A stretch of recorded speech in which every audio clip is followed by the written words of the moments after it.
귀한 찬양 감사합니다. 믿음교구가 일당백입니다. 5목장밖에 되질 않아요. 네, 반갑습니다. 여러분들은 지금 품위가 무엇인지 보고 계십니다.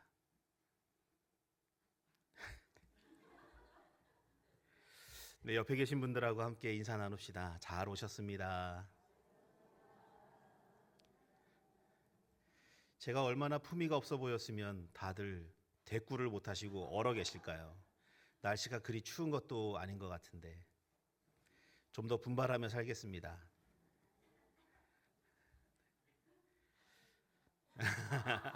좀 더 분발하며 살겠습니다 했더니 아멘 하신 거죠, 권사님? 알겠습니다. 네. 하나님께서 우리에게 늘 주시는 귀한 선물, 저는 하나님께서 우리에게 주시는 귀한 선물 참 여러 가지고 많습니다만 이 땅을 살아가는 동안 우리가 이 땅에서의 살아갈 수 있는 힘을 주시고 원동력을 주시는 그 힘과 원동력이 되는 그것은 바로 하나님의 말씀이라고 생각합니다. 모든 것들을 다 제쳐놓고 아무리 생각을 해봐도 하나님의 말씀 없이 우리가 어찌 이 땅을 살아갈 수 있을까? 네, 이런 생각을 하게 됩니다. 그래서 더욱 강조하게 되는 것. 특히 우리 교단은 하나님의 말씀에 대한 강조를 많이 합니다. 네, 하나님의 말씀이 없이는 우리가 이 땅을 살아갈 수밖에 없죠. 하나님의 말씀이 없으면 세상을 살아가는 기준이 없다면 우리는 이 땅의 법칙에 지배를 받을 수밖에 없습니다.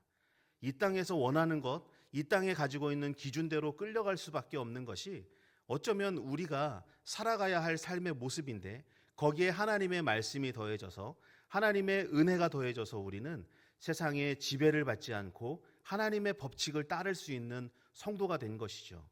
우리는 하나님의 말씀이 없으면 무엇이 무엇인지, 무엇이 옳고 그른지를 분별할 수 없습니다. 하나님께서 말씀하여 주시고 성령님께서 깨닫게 하여 주심으로 인하여 우리는 하루하루를 살아갈 수 있습니다. 저는 오늘도 여러분들에게 하나님의 말씀에 대해서 말씀드리고 싶습니다. 하나님의 약속, 우리에게 말씀하신 그 약속들을 어떻게 이루어 가시는지 그 약속에 대해서 말씀을 나누려 합니다. 네, 우리나라는 계속해서 성장을 이루어 왔죠. 전쟁이 일어난 지 이제 70년이 조금 넘었지만 전쟁이 난 이후에 온 나라가 다 완전하게 다 무너져 내렸습니다. 그런데 70년 만에, 70년도 아니죠. 지금까지가 약 70년이 넘은 건데 50년 되고 나서부터 우리나라는 급속하게 경제 성장을 이루어가기 시작합니다. 이런 나라가 과연 전 세계에 몇 개나 있을까? 아무리 따져봐도 이런 역사, 이런 기적을 보여줄 수 있는 나라는 아직까지 우리나라밖에 없습니다. 군사적으로도 굉장히 성장해서 이제는 오히려 K방산, 우리나라의 무기들을 만들어서 엄청나게 수출하고 있습니다. 그 비용이 조에 달합니다. 수십 조에 달하는 그런 무기들을 만들어서 이제 수출하는 나라가 되었습니다. 네, 완전한 자주국방을 이루었죠. 전투기를 만들어내고 자주포와 탱크, 소총 할 것 없이, 미사일 할 것 없이 우리는 자주국방을 이루어낸 나라입니다. 많은 나라들의 원조를 받아 전쟁을 치렀지만 이제는 그 나라들이 오히려 우리나라의 무기를 수입하는 나라가 되었습니다. 네, 경제도 완전히 다 바닥이었죠. 제가 필리핀에서 살 동안 많이 들었던 얘기가 뭐냐면 한국은 70년대, 60년대, 70년대 굉장히 살기 어려웠기 때문에 필리핀에 도움을 요청했다라는 얘기들을 많이 듣습니다. 그것도 필리핀 사람들에게. 네, 필리핀에 연세가 많으신 분들에게 한국이 그런 나라였다. 그리고 배구가 유명한 나라였다. 신동파 선수가 누군지 아느냐라고 역으로 저에게 질문할 정도로 우리나라가 그만큼 굉장히 어려운 삶을 살았지만 그러나 지금은 어떻습니까? 네, 세계 경제 10위 안에 드는 그런 나라가 되었죠. 그런데 이런 나라가 이제는 고도의 성장에서 멈춰서서 저성장 아니면 오히려 그 성장이 멈춰 있는 것 같습니다. 이런 상황들이 한동안은 지속될 것 같은데, 네, 물론 밖으로는 전쟁들이 있고요. 또 안쪽으로 봤을 때는 여러 가지 그런 어려운 상황들이 우리나라에 있습니다. 안팎으로 어려운 상황들로 인해서 경제 성장이 더디고 멈춰 있는 것 같은 그런 모습이 보이죠. 내 경제 성장이 더디면 소비 심리가 닫히게 되죠.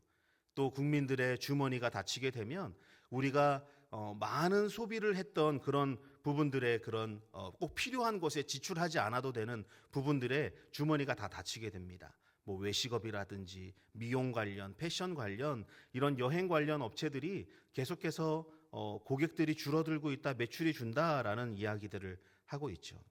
얼마 전에 우리는 코로나를 지나며 이 팬데믹으로 인해서 굉장히 경제가 무너져 내렸고 또 삶의 터전을 잃었던 사람들을 또 많이 보게 되었습니다. 또 이런 이유들로 경제는 어려워지고 또 정신적인 스트레스, 육체적인 질병 이런 아픔들로 인해서 경제는 계속해서 어려워지고 있는 것 같습니다. 가까이는 나에게 닥친 삶의 그런 어려움, 또 더 나아가 계속해서 불안하게 만드는 미래에 대한 불확실성, 우리는 이런 상황이 계속해서 주어지고 있다는 것이죠. 네, 성장할 때도 있지만 멈출 때도 있고 오히려 마이너스 성장이 될 때도 있습니다. 이런 것들이 계속해서 끊임없이 일어나는 것은 우리가 살아가고 있는 삶에 늘 우리에게 좋은 일만 있을 수 없고 오히려 안 좋은 일도 생길 수 있다는 것이죠. 굉장히 미래에 대해서 대비하려 노력하지만 그 대비가 쉽지는 않습니다. 네, 계속해서 예측하고 관측하고 이것들을 알아보려 하지만 우리는 미래를 예측한다는 게 굉장히 어렵다는 걸 또 알고 있죠. 우리가 태풍이 어떻게 온다라는 것을 예측하지만 어떻게 지나갈 것이다라고 예측하지만 태풍이 갑자기 방향을 꺾을 수도 있고 아무리 슈퍼컴퓨터라 하더라도 태풍의 경로마저도 우리는 예측할 수 없는 것이 우리는 이 나약한 우리가 아무것도 할 수 없는 나약한 존재라는 것을 굉장히 여실하게 증명하고 있습니다. 현실을 돌아봐도 걱정, 미래를 봐도 걱정, 모든 것이 불확실한 그런 세상 가운데 살아가고 있죠. 이런 걱정이 어찌 어른들뿐만 있겠습니까? 자녀들, 손자들, 손녀들, 그 아이들을 한번 보십시오. 학업 성적에 대해서 걱정하고 있죠. 또 국민학교 죄송합니다. 웃지 마세요. 다 국민학생들이었잖아요. 초등학교 6년 지나고 중학교, 고등학교 지나고 이제 대학이라는 곳에 목표를 하고 들어갔어요. 그러면 거기에서 끝입니까? 아이들은 그럴 수 있습니다. 아이들은 내가 원하고 있는 그 목표가 대학이었기 때문에 대학을 들어가면 이제 끝이다라고 할 수 있지만 막상 대학을 들어가 보면 또 어떻습니까? 또 경쟁의 시작이죠. 또 대학을 졸업할 때쯤 됐을 때 이제 뭐가 또 닥쳐옵니까? 취업에 대한 또 전쟁이 시작됩니다. 평생 직장을 찾게 되지만 이미 우리가 생각하는 평생 직장은 많은 사람들로 다 차 있어서 들어가기가 정말 어려운 상황이죠. 내가 어떻게 들어가서 직장을 구하고 들어갔습니다. 그 이후에 또 결혼에 대한 문제, 또 결혼을 하게 되었을 때 또 집을 또 장만해야 되죠. 집을 사는 게 또 쉽습니까? 결혼하고 집 사면 걱정이 다 끝날 것 같았는데 이제 아이가 생겨요. 그럼 아이 양육에 대한 걱정, 미래에 대한 걱정, 이런 것들이 끊임없이 우리의 삶에 불확실함으로, 불안함으로 인해 다가오게 됩니다. 우리는 우리의 삶에 늘 걱정과 불안, 불확실함, 이런 것들로 우리는 계속해서 두려움을 느끼며 살아가고 있죠. 삶의 여러 가지 모습 속에서 스트레스를 받게 되고 또 이런 여러 가지 스트레스, 질병을 통해서 또 걱정, 또 어려움, 이런 것들이 끊임없이 우리의 삶 가운데는 너무나 많이 산재해 있다는 것을 알게 됩니다. 미래를 예측할 수 없는 모든 것이 불확실하고 불안한 삶의 연속인 시대, 지금 우리가 살아가고 있는 시대라는 겁니다. 그런데 지금 시대뿐만 아니라 우리가 보고 있는 성경의 시대도 마찬가지였습니다. 어려운 상황, 어려운 시대, 미래에 대한 불확실함, 어느 이방 나라가 쳐들어올지 모르는 그런 불확실한 상황 속에서도 그때 그 상황에서도 마찬가지, 지금도 그런 불확실한 상황에서 살고 있는 그런 시대라는 것입니다. 분명한 것은 그때든 지금이든 믿음의 조상들이 살았던 그 시절이든 지금을 살고 있는 우리의 시절이든 간에 중요한 것은 이런 불확실한 것 가운데 하나가 있는데 그것은 바로 하나님의 말씀이라는 거죠. 어제나 오늘이나 영원토록 동일하신 하나님의 말씀. 그때에도 확실했고 지금도 확실하며 앞으로도 확실하실 그 하나님의 말씀이 분명히 우리 가운데 있다는 것입니다. 여전히 우리가 불확실한 것을 알고 그 불확실함 때문에 불안함을 느끼고 있고 두려워하고 있다는 것은 내 마음에, 내 삶에 하나님의 말씀이 얼마만큼 있는지를 찾아야 됩니다. 하나님의 말씀이, 그 확실하신 하나님의 말씀, 그 확실하신 하나님의 약속이 있다면 우리가 불안해할 이유가 없는데, 그럼에도 불구하고 우리가 불안을 느끼고 있다는 것은 어쩌면 하나님의 말씀에 대한 신뢰가 내 안에 얼마나 있느냐는 것입니다. 내가 쫓고 있는 것이 무엇이고 내가 추구하고 있는 것이 무엇이냐. 하나님은 분명히 약속하셨고 말씀하셨고, 나를 도우시겠다, 나에게 힘을 주시겠다라고 위로하시고 힘 주시는 말씀을 주시지만, 그럼에도 불구하고 우리는 여전히 불안을 느끼고 있다는 것은 하나님의 말씀 외에 나에게 더 크게 나를 장악하고 있는 것은 무엇인지를 우리는 찾아야 됩니다. 아무리 믿음을 가지고 있다 할지라도 나에게 어떤 큰 상황이 닥치면 우리가 어떻게 됩니까? 솔직히 얘기하면 믿음이 조금 작아질 때가 있죠. 그래서 하나님 말씀에 대한, 이런 확실하신 하나님의 말씀에 대한 신뢰가 떨어지게 됩니다. 아무리 하나님의 말씀을 읽어도 내 마음 가운데 그 말씀이 관절과 골수를 찔러 쪼개는 말씀이 되지 않고 내 마음을 다 튕겨내는 말씀으로밖에 나에게 다가오지 않습니다. 처해진 상황 때문에, 흔들리기 때문에. 그럴 때 중요한 것이 있습니다. 그럴 때 좋은 방법이 있는데, 그것은 무엇이냐면 말씀에 대한 확신을 갖기 위해 성경에 기록된 믿음의 조상들에게 행하신 주님의 신실하심을 찾아가는 겁니다. 하나님께서 이루셨던 그 약속, 구체적으로 어떻게 약속하셨고 어떻게 이루셨다는 것을 우리가 성경을 통해 찾아가는 것이죠. 오늘 세 가지 말씀을 드리려 합니다. 그 세 가지 말씀을 통해서 하나님의 신실하심이 여러분들의 심령 가운데 정확하고 깊숙하고 변하지 않도록 새겨지시길 부탁드립니다. 그렇게 되길 축원합니다. 그리고 온전하게 하나님의 약속의 성취가 이루어질 것에 대한 분명하게 깨닫게 되는 은혜가 있으시길 주님의 이름으로 축원합니다. 첫 번째 나눌 말씀은 하나님은 자기를 가리켜 맹세하신다는 겁니다. 13절 말씀 보겠습니다. 우리 13절 말씀 함께 읽겠습니다. 시작.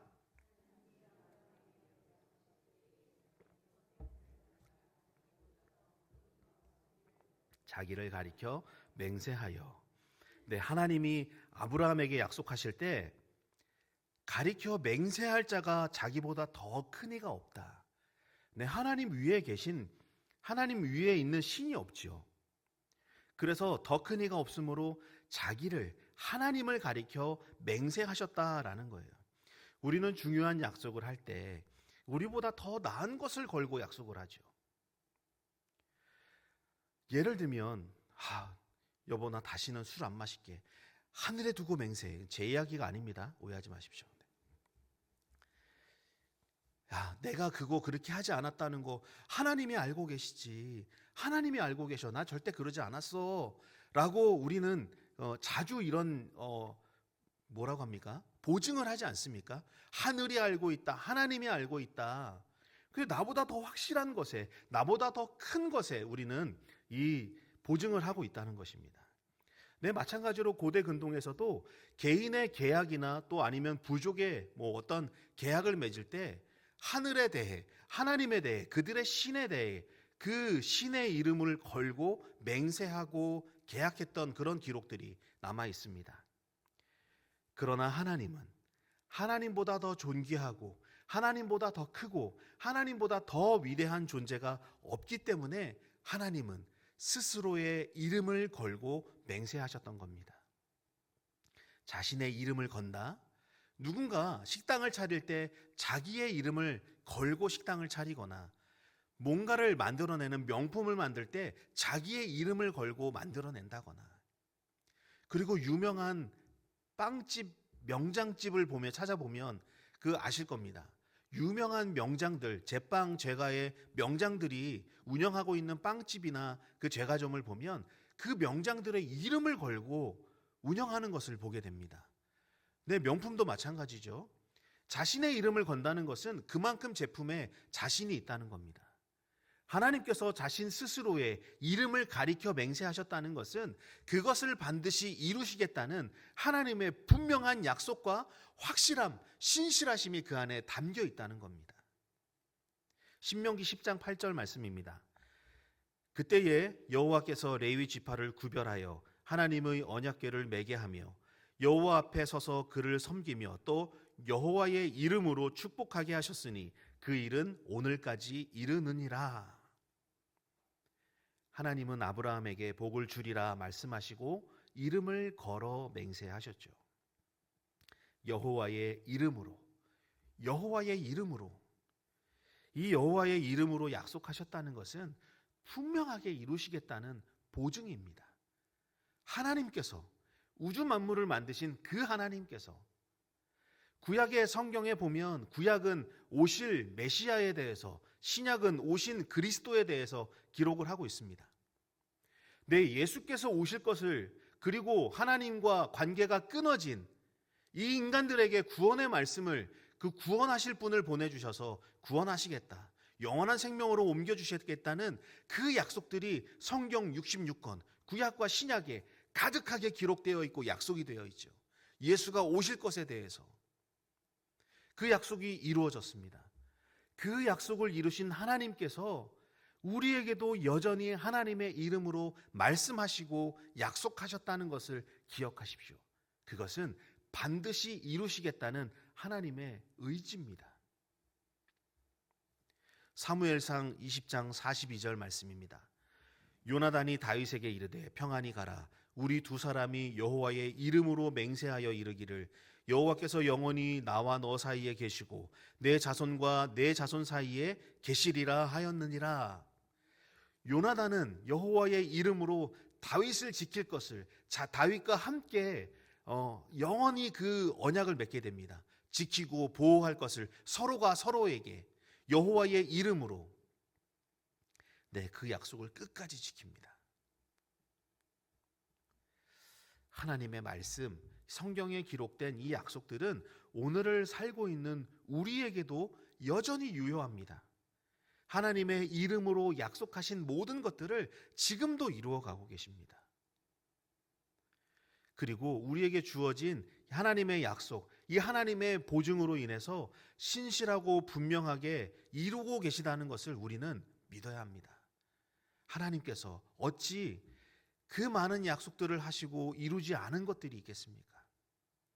어쩌면 성령에 민감하지 못하게 사는 우리의 삶으로 인해 하나님은 끊임없이 성령을 통하여 우리 안에 말씀하시고 인도하시고 이끌어가시고 우리에게 힘을 주시고 용기를 주시고 담력을 주시고 우리를 살아갈 수 있게 하시는데도 불구하고 어쩌면 우리가 하나님의 말씀이 들려지는 말씀이, 나에게 주시는 그 쉐마의 말씀이 없음으로 인하여 하나님의 뜻을 분별하지 못하고 성령의 그 간절한 호소를 우리가 듣지 못하고 있는 건 아닙니까? 내가 더 관심 갖고 있는 것이 무엇입니까? 하나님은 이렇게 하나님의 이름으로 보증하고 약속하신 것을 이루고 가고 계시는데 우리가 하나님의 약속을 모르고 신뢰하지 못한다는 것은 성령님이 그토록 우리에게 살아가야 할 방향을, 삶의 모습을 제시하시고 권면하시며 통탄하시고 회개하게 하심에도 불구하고 우리가 그렇게 하지 못하는 것은 얼마나 성령으로부터 민감하지 못한 삶을, 그런 환경 가운데 살아가고 있다는 것입니까? 분명히 기억하십시오. 하나님은 약속하셨고 그 이름으로 보증한 모든 것들을 지금도 이루어가고 계십니다. 두 번째, 하나님의 약속은 신실하고 선합니다. 14절 말씀입니다. 우리 함께 읽겠습니다. 14절 시작. 이르시되 내가 반드시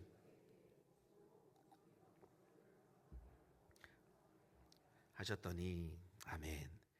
네, 아브라함이 하나님께 받았던 구체적인 약속 두 가지 내용이 있는데 첫 번째는 후손들이 큰 나라를 이루겠다는 것이었습니다. 두 번째는 후손에게서 메시아가 나타나겠다. 근데 이때 아브라함은 아들이 없었습니다. 이삭이 태어나기 전이었습니다. 근데 그러면 하나님께서 큰 나라를 이루겠다, 후손들이 큰 민족을 이루겠다라고 했을 때 아브라함은 어떤 마음을 먹어야 될까요? 두렵거나 우습게 여기거나 아니면은 걱정하거나 이런 일이 나에게 일어날까 의심하거나 이런 것들이 있어야 되지만 아브라함은 그렇게 하지 않았습니다. 왜냐하면 하나님의 약속이 신실하고 의롭다, 선하다는 것을 아브라함은 믿었기 때문에 그렇습니다. 하나님은 우리에게 선한 것을 베풀어 주십니다. 선한 약속을 하시고 선한 것들을 베풀어 주시죠. 그래서 하나님의 말씀은 우리에게 두려움이 의심이 되는 것이 아니라 하나님의 약속들, 하나님의 말씀은 큰 위로, 큰 힘이 되는 약속들이라는 겁니다. 이런 약속들이 있습니다. 세상 끝날까지 너희와 항상 함께 있으리라. 하늘을 우러러 뭇별들을 셀 수 있나 보라. 또 그에게 이르시되 네 자손이 이와 같으리라. 환난 날에 나를 부르라. 내가 너를 건지리니 네가 나를 영화롭게 하리로다. 끊임없이 하나님은 신실하심을 보여주십니다. 내가 너와 함께 할게. 이루어 줄게. 내가 너를 영화롭게 할게. 이 약속들을 통해서 우리가 두려움을 느끼게 됩니까? 두려우십니까? 이 약속들이 우리에게 힘과 위로, 하나님은 말씀을 통하여 우리에게 권능을 주시고 권능으로 살아가라 하시며 또 그 권능 주신 것들을 분명하게 우리의 삶 가운데 드러내십니다. 히브리서 10장 23절 말씀입니다. 또 약속하신 이는 미쁘시니 우리가 믿는 도리의 소망을 움직이지 말며 굳게 잡고. 우리가 미쁘다는 말을 성경에서 보게 됩니다. 이 미쁘다는 것은 믿음성이 있다 하는 의미입니다.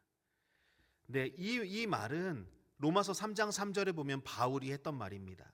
하나님에게 미쁘심이 없다는 것을, 미쁘시지 않다는 것을 패하지 않게 한다라는 표현을 씁니다. 어느 누구도 하나님에게 있는 그 믿음성을 거부할 수 없다, 없다고 할 수 없다라는 것이에요. 미쁘시다는 것은 믿음성이 있다. 그 미쁘신 하나님, 우리가 믿을 수 있는 그 하나님은 지금도 여전히 우리에게 하나님의 뜻을 이루어 가고 계시는, 하나님의 이름의 보증으로 약속하신 것들을 신실하게 선하게 이루어 가고 계신다는 겁니다.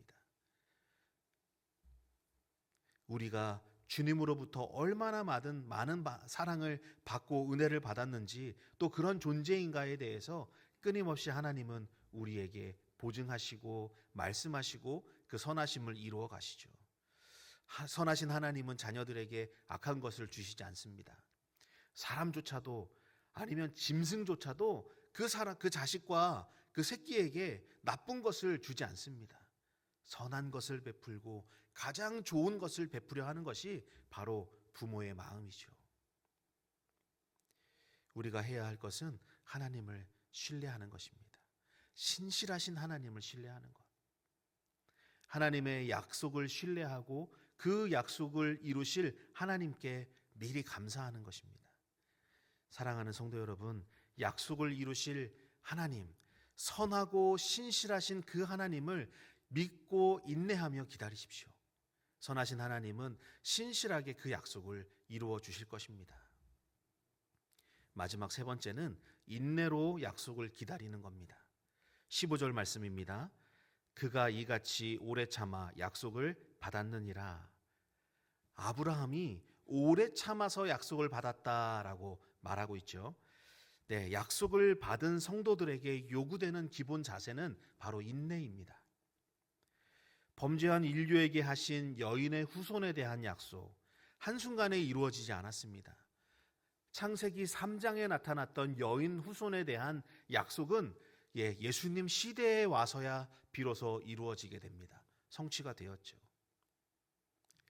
약속의 성취는 수백 년에서 수천 년이 걸릴 수 있습니다.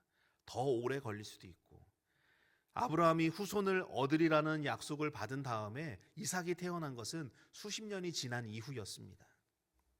에스겔 골짜기에 마른 뼈가 살아나는 비전을 보여주시고 그 이후에 예루살렘이 회복된 것은 70년이 지나서였습니다. 다윗도 왕으로 기름 부음 받고 그 이후에 사울에게 계속해서 죽임을 당할 뻔한 수십 년이 지난 이후에 왕으로 세워지게 됩니다. 하박국 선지자는 하박국 2장에 하나님의 말씀을 빨리 듣기 위해 그 성의 가장 높은 망루에 올라가서 이렇게 고백을 하죠. 더딜지라도 기다리리라. 하나님의 응답이 언제 어떻게 올지 모르지만 하나님의 응답이 빨리 오기를 소망하는 마음으로 가장 높은 성루에 올라갑니다. 그때 그 시절의 사람들은 높은 곳에 올라가면 하나님의 응답이 빨리 온다고 믿었기 때문에 하박국 선지자는 그 성에서 가장 높은 망루로 올라가서 그곳에서 하나님의 응답이 어떻게 올지 모르겠지만 그럼에도 불구하고 나는 더딜지라도 기다리겠다라고 이야기를 합니다. 하나님의 약속은 더디게 올 수 있습니다. 수십 년, 수백 년, 수천 년이 지나서 이루어질 수도 있습니다. 하나님께서 정하신 때가 되어야 그 약속이 이루어지죠. 하나님의 때를 알 수 없는 우리는 하나님의 신실하심이 이루어질 약속을 인내하며 기다릴 수밖에 없습니다. 아브라함에게 무별과 같은 자손을 주시겠다 말씀하셨지만 실상 아브라함은 그 후손들이 그렇게 많이 번성하는 것을 보지 못했습니다. 그러나 아브라함은 신실하신 그 하나님의 약속이 이루어질 것을 믿음으로 기다렸습니다. 요한복음 8장 56절 아브라함의 믿음입니다. 너희 조상 아브라함은 나의 때 볼 것을 즐거워하다가 보고 기뻐하였느니라. 네, 여기서 보고 기뻐하였다는 것은 아들 이삭의 출생을 보았다는 겁니다. 네, 하나님께서 자손에 대한 약속을 하시고 그것이 이루어지기를 믿음으로 기다리고 있었던 아브라함은 실제적으로 이삭이 태어난 것을 보고 기뻐했다라는 겁니다. 하나님의 약속이 이루어질 것을 믿고 있었던 사람은 보고 기뻐할 수 있습니다. 실제로 그렇게 아브라함이 했다는 것을 성경에 기록하고 있죠.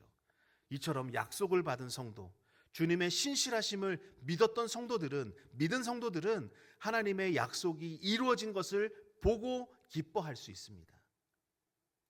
사람과 사람 사이에 신뢰가 깨지면 비난받는 것은 물론이고 모든 일이 장애가 되죠. 하나님과 성도 사이의 약속을 믿지 못하면 약속이 이루어져도 깨닫지 못하게 됩니다. 아브라함은 약속이 이루어질 것을 믿고 있었기 때문에 그것이 이루어진 다음 보고 기뻐했다는 것을 우리는 보게 됩니다. 기도를 해야 그것이 응답인 줄 알게 되고 기도를 안 하면 응답 받을 수도 없을 뿐더러 이루어져도 뭐가 이루어졌는지를 모릅니다. 누군가를 위해 기도했을 때 그 사람의 이루어진 것을 보고 함께 기뻐할 수 있는 것은 중보자만이 알 수 있는 기쁨이죠.